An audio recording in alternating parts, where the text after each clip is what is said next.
வாங்க எல்லாருக்கும் வணக்கம். வாழ்க வளமுடன். இன்னைக்கு முடக்கத்தான் கீரையை வச்சு சூப்பு எப்படி செய்யறதுன்னு பார்க்கலாம் வாங்க.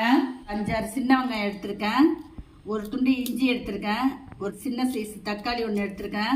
அதை பேஸ்ட்டாக அரைச்சிட்டு வந்துடுவோம். பேஸ்ட் மாதிரி அரைச்சிங்க. முடக்கத்தானே ஒரு 1/4 மணி நேரம் முன்னாடி மஞ்சத்தூள் உப்பெல்லாம் போட்டு ஊற வச்சுருக்கேன். கிருமியெல்லாம் இருந்தால் வந்துடும், அதுக்காக தான் ஊற வச்சுருக்கேன். அதை நல்லா கழுவி எடுத்துக்குவோம். நல்லா கழுவியாச்சு. இப்போ தண்ணி ஊற்றிக்குவோம். டம்ளர் தண்ணி ஊற்றிருக்கேன். நல்லா 4 பேர் தாராளமாக குடிக்கலாம். மஞ்சத்தூள் சேர்த்துக்குவோம், கொஞ்சமாக பெருங்காயத்தூள் சேர்த்துக்குவோம்.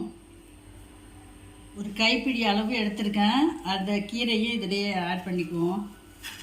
நல்லா 5 நிமிஷம் நல்லா கொதிக்கட்டும். இந்த பேஸ்ட்டை சேர்த்துக்குவோம். இதில் 5 நிமிஷமாக சிம்மிலே வச்சு நல்லா கொதித்து நல்லா கீரையெல்லாம் வெந்து வந்துருச்சு.